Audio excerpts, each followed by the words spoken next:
Well, greetings again, everyone. Greetings to you, Roger and Wade. In this discussion, we're going to be presenting and speaking on the paper 001A, which is titled The Plan of Salvation. And in this paper, we will commence to deal with the plan of salvation and the outline, the purpose of the creation of God as detailed in Bible texts. All right, Wade, well, what would you like to tell the people about this paper? Well, we'll start at the beginning. And the beginning was the fact that there was only one true God. That God's name in the Bible is Eloah. In the Chaldean, it is Elahh. And that became into the Aramaic, Eastern Aramaic, as Elahh. That is, the Arabic was then formed into Elahh, which means really the deity. And God, the one true God, Eloah, of the Bible, admits of no plurality whatsoever in the name, and nor does the Chaldean, nor does the Aramaic, and nor does the Arabic. There is only one true God, and he sent Jesus Christ, John 17:3. That's the fundamental basis of the faith. Christ did not exist until God created him with all of the other sons of God, the Elohim. Elohim is a plural word which refers to all of the sons of God, and they were organized under morning stars. And the morning stars and all the sons of God, when God created this earth, and it was God the Father that created this earth, it was not Jesus Christ. Job 38:4-7 says quite clearly that God, the one true God, summoned all of the morning stars and all of the Elohim, the sons of God, to be present when he created the earth. And all of the morning stars sang for joy at the creation of this earth. The purpose of the creation of the earth in the long term by God was to create further sons of God. And one of the reasons he was doing that was to establish a sense of responsibility among the other sons of God that he had created before the earth was. Before the foundations of the earth were laid down, he had created Christ and all of the other Elohim who were to rule the world, but they were also given humans as responsibilities in order for them to bring us to a point where we could all become Elohim. That is covered in paper number 1, the elect as Elohim. That's the whole purpose of this salvation, is to get humans to the point they can be translated in the resurrections at some stage in that process of the resurrections of the dead to become sons of God and Elohim.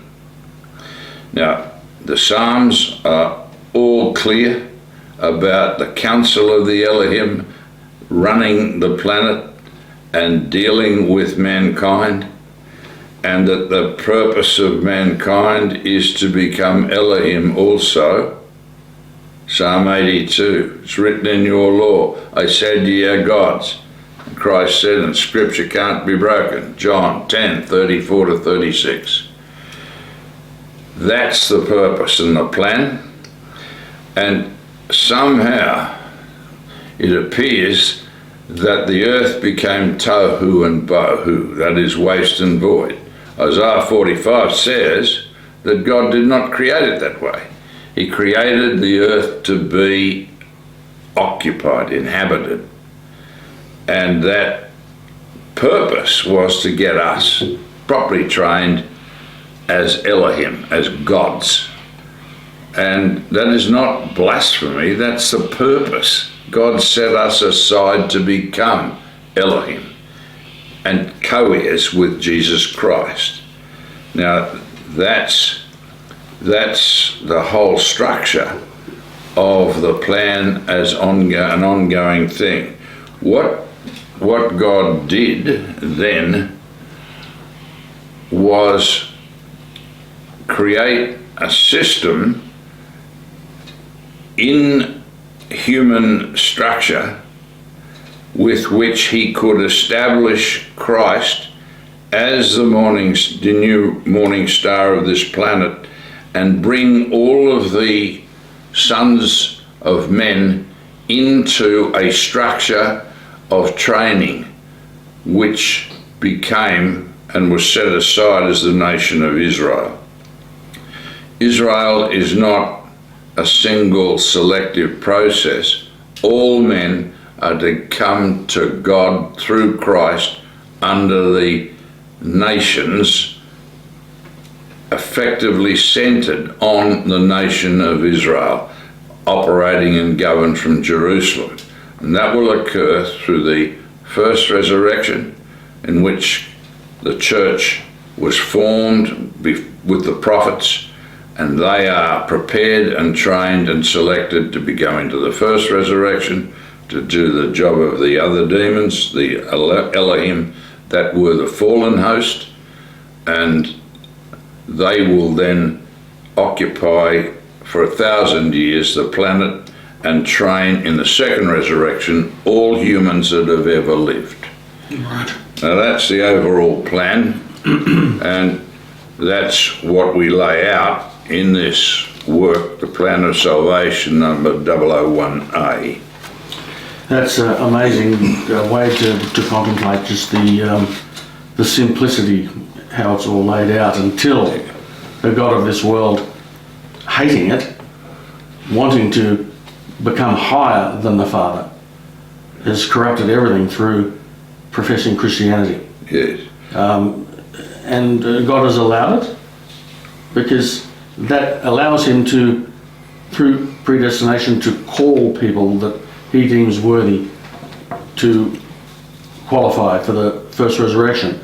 At the beginning of the paper here it says that we have one God, and he decided to create and reproduce himself in multiplicity, and which you've just given us. But professing Christianity has, through various means, deitism or radical Unitarianism, convoluted all that, and now that error is instilled and deceives the whole world, as we know, under Revelation 12:9. Would you be able to tell us more about this insidious corruption that Satan has done on the world? Well, we can only guess at what caused the earth to go tohu and bohu, but we know for a fact from the archaeological record that there were imperfect beings created before the Adamic creation, before the earth went tohu and bohu. And we think that occurred about 12,000 years ago. Right. And that God then had to send the Elohim to the earth to recreate it in Genesis 1:2. Because Genesis 1:1 said, and the earth became tohu and bohu. Right, now it's starting to become clear when we go to John 1, Yes. that is where that recreation after tohu and bohu occurs. That's what John 1 is talking about. The beginning of the Bible is actually in Job, and then it moves to John 1, Yeah. and then back to the beginning. Well, it moves to the Chumash, and then Right. we get to John 1. Right, Yes, fascinating. John 1 is talking about this age, the Aeon, Right. and what they do dishonestly, in the translating into the English, say the world. Right. It's the age. The word is either aeon or cosmos. It's not that structure where Christ created the world. He didn't. He re-established the earth in Genesis 1-2 Right. onwards. And that's the creation of this age, the aeon. And Satan was sent here with him. They were all here. There were 2 covering cherubs, and they were sent here to recreate this earth. And that's what the Sun and Mystery cults try and cover up. Right. And what you're talking about is when the Bible was written, Job was written by Moses in Midian before he went into Egypt. Right. Not many know that. No, that was the first book of the Bible written. And you can see who was there. You know, Job's one of the sons of Issachar, and it's part of the structure of the early phase before that, the Exodus. And those are the people. All the people there are sons of either Midianites or sons of Issachar, or the early people before the sojourn in Egypt. Right. So that's the history. And then we go then into the 5 books, the Chumash, where Moses then structured the 5 books of the Bible, and then we go on into the occupation in Joshua and Judges. Right. And the commentaries are written on each of those series, Sure, yeah. except for the Chumash is not complete yet. But Right. the laws of God are all written as a separate book under L1. Right. I must say, Wade, in this paper there's some very, very strong statements. It talks about there are 2 complete eras of the churches of God that have not kept the temple calendar. So therefore, as far as the formation of the plan of God, he put that calendar in place from the word dot. Yes. And these people that seem to sit there and they go on about, they're always going on about this calendar. If you're not keeping this calendar, you are not keeping the laws of God. Yeah. It's as simple as that. Cut off, exactly. Yes. And they see that as, well, look, that doesn't matter. And they're wondering, we're talking about the Hillel calendar. If you're keeping that Hillel calendar, you are outside of the laws of God. It's as simple as that. It's an abomination to God.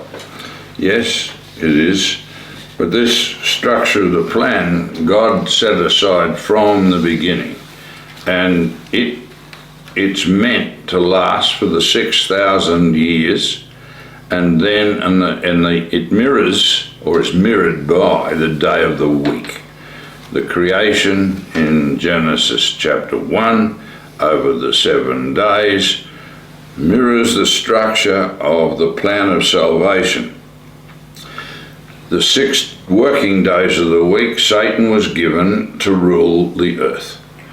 We are under Satan, and that 6,000 years is up.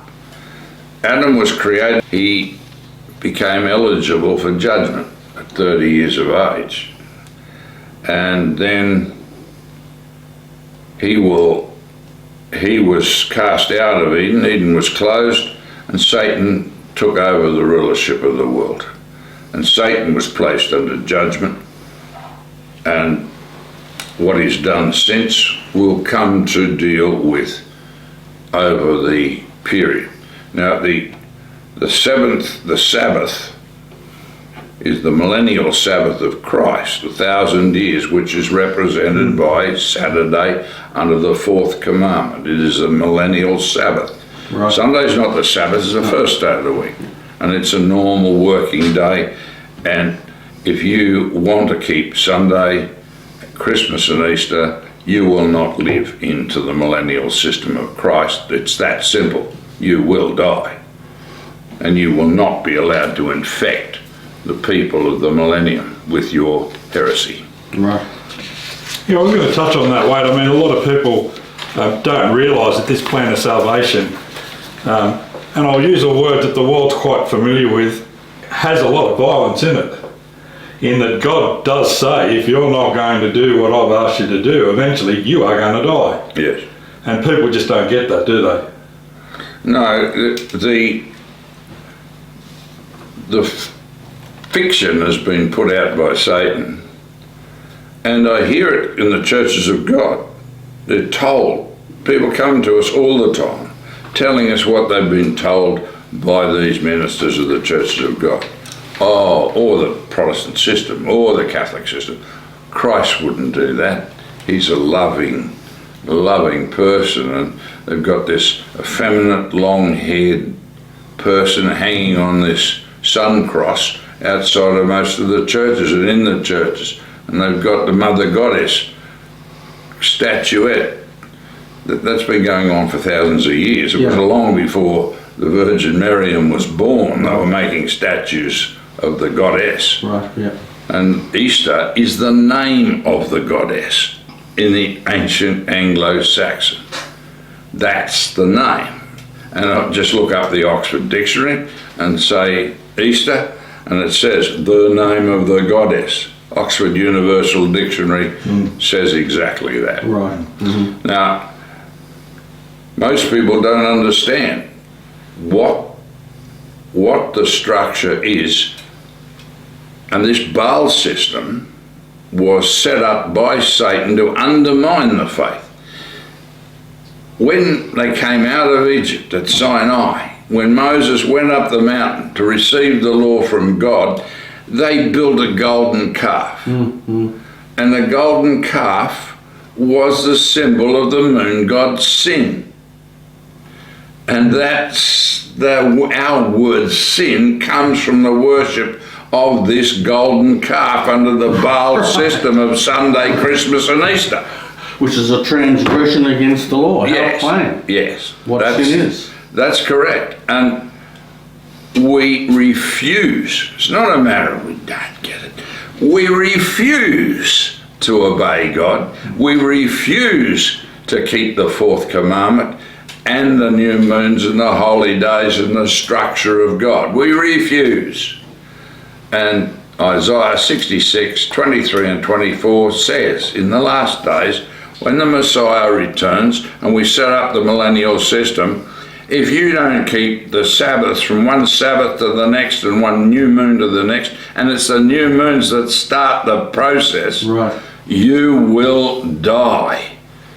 And you can't get clearer. That's why they don't produce commentaries on Isaiah of any significance. Right. They never discuss any of that. No.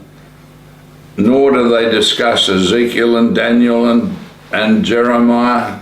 They don't. Which is just emphatic and clear, but because they don't understand it, they skip over what they don't understand, which is the whole meat of what the major prophets are trying to. Well, it doesn't fit into the plan, you see. So if it doesn't fit into the plan or their idea of what's convenient, they just ignore it.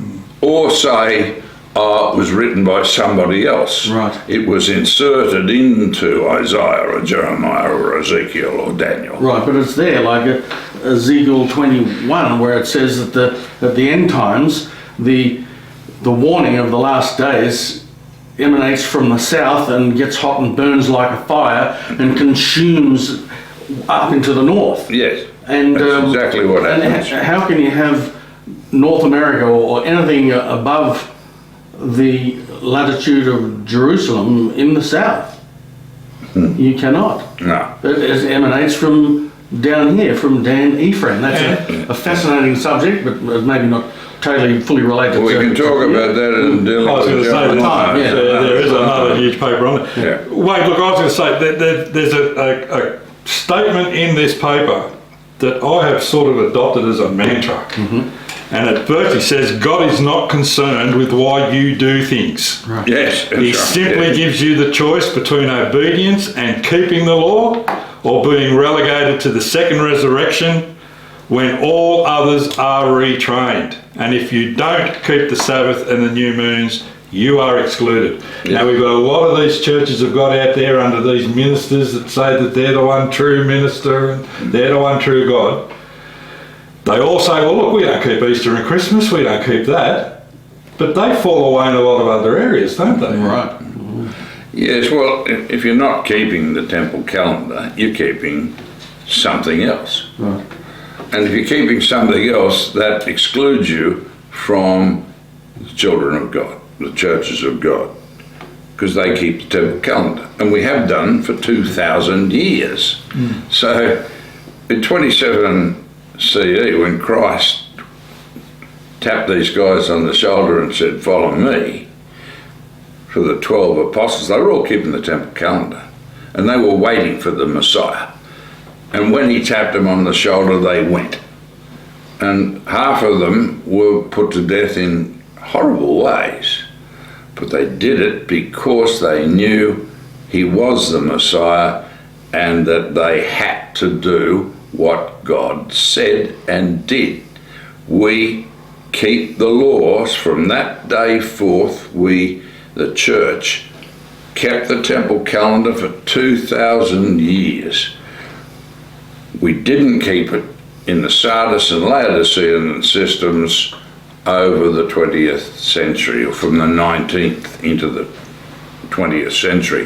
But we kept it up until the end of the 19th century in Europe. All the way through. Amongst the Sabbatarians in Transylvania and all these, the Waldensian systems. Right. We kept the new moons and the calendar. And we keep it in CCG same way they did in the 1st century on through to the end of the 19th All through century. the Middle Ages as they did, right? Yeah. And look, wait, I can hear them out there now saying, oh, but there's a scripture in the New Testament that says, don't let anybody judge you for food and for Sabbaths and for keepings of the new moon. Oh. You don't have to worry about it. All I'd say to those people, and you can correct me if I'm wrong, is that it's not talking to people not keeping it. It's talking to the people that are keeping it and saying, don't worry about those that judge you for keeping it. Exactly. Yes. And they don't get it. Well, it's in how you, let no one judge you on how you keep them, not how you don't keep them. Right. It's, you are required to keep the Sabbaths and the new moons, but if you're keeping Hillel, under the modern Jewish calendar, you can't be keeping the Sabbath and the new moons in the correct way on the correct days. Right. So that's what God says when he says in Isaiah, your Sabbath, your new moons, my soul hates. Right. He's ordered them to keep the Sabbaths and the new moons, but what they're doing, his soul hates. God hates when they're doing it, how they're doing it, and what they're doing. Yeah, what a surreptitious, second-tier deception of Satan. It's incredible. Yes. That's just profound. Yes, it is. And anyway, these are the tests. God's not interested, as I said in the paper, that on why you do things. He's interested in a clear watershed. You're either doing what he says or you're not doing what he says. No respecter of man. He's no respecter of persons, and if you're not doing it, you're out. And you're in the second resurrection. No discussion. No lake of fire at this juncture. No. You just re-educate. Right. And he's already catered for your re-education. And that's what he's selecting, is people who are able to obey him, go into the first resurrection, then care enough about the structure to take part in the millennial system and then the second resurrection of the dead, and then re-educate everyone that's ever lived so that nobody falls through the cracks. Right. Beautiful. And there is no hell, no eternal punishment of anybody for anything, and there is no third resurrection where we can burn people simply because they left a corrupt, evil organisation. Right. Well, Wade, I was going to say also, there are quite a lot of topics in this, and just to go over a few of them, the paper includes discussions on the first and second resurrections. It includes discussions on predestination, on Lucifer and how he became Satan, the great white throne judgment, how there is a judgment of the demons. But there also is a very significant section in there on the mechanics of the plan. Yes. And that making clear that the mechanics of the plan of the creation is a very brilliant and simple process. Now, do you have any idea on that, and also the sequence of the plan, as to where the paper will lead the thinking of the individual to? Yes, well, it's a brilliant and simple process, as we say. God didn't really create it to be confused. The 6,000 years, over that period, we lost a great deal in the first section of the creation. That is, where the demons interfered through from Adam to Noah. And only those pure in the generations were kept for the ark and saved out of that system. God was prepared to wipe out the first element of the creation because they would not obey him. Now, if you think he's not prepared to do that again, in terms of allowing Satan to wipe out these people who won't obey him, you don't understand the Bible at all. God's saying, if you want to worship Satan under these false systems, if you want to keep Sunday, Christmas and Easter, you don't want to keep the Sabbaths and the new moons and the structure of the feasts, that's fine, you do that. But we'll then re-educate you in the second resurrection. Right. You won't be in the first. You won't live through the millennium with Christ. Your families won't live into the millennium. We won't let you infect the millennial system, the Sabbath of the Lord. Yes. You will not be allowed to bring your heresies into the millennial system. And that goes for the churches of God. If you're keeping Hillel and not refusing to keep the new moons, and you're postponing the Sabbaths, and you're keeping them in the wrong months, you will not be allowed to go into the millennial system and infect the millennium under the Messiah. You will die before the millennium. Get that through your heads. And you think Christ is going to prevent that and give you some out? I'm sorry. You don't understand the Messiah. When David numbered Israel, he was given 3 choices, and he decided to take the 3 days in the hand of the Lord, and Christ killed 70,000 people because of David's sin. So if you think Christ is a wuss, you've got a real problem. Exactly. Exactly. He changes not. No, he changes not. And Wade, also towards within the structure of the paper and towards the end, you go into explaining how Satan has spent the entire period corrupting mankind to destroy them. Satan's attack on the creation of mankind, Satan's reasonings, and Satan and the false religions. Right. Yes. Yep. So it's all covered here, and you've also got covering of the time frame of the creation, the wars of the end, the seals. I mean, what an emphatic paper. Yes. Yes, well, it's as succinct a synopsis of the 7,000 years and 7,100 years of the plan that we could make. And one of our senior ministers in Scandinavia said that he said that this was the best synopsis of the plan of God that he'd ever seen. So he translated it into Norwegian so that they could get the benefit of the understanding as quickly as possible. And it's on the web in Norwegian. But all of this is done so that Satan not only tested us, but he tested the heavenly host as well. Most 2/3 of the heavenly host passed, 1/3 of the heavenly host failed. That's the sad fact of it all. And they know, and they are subject to the churches of God and have been for 2,000 years. So they know who we are, they know what we are, and they know what we will do. And maybe they don't think much of God's choice, but it's God's choice. Right. Well, look, again, thank you, Wade. I mean, again, some people that look at these papers for the first time and see a number of links in there to papers that actually go ahead and go further into the details of that actual aspect may find that a bit daunting because of the simplicity and the ridiculousness of what they've been fed in all these other churches. Yeah. They won't realise there's a scripture that tells them, study to show yourself approved. The idea of these papers is to give you that opportunity. Right.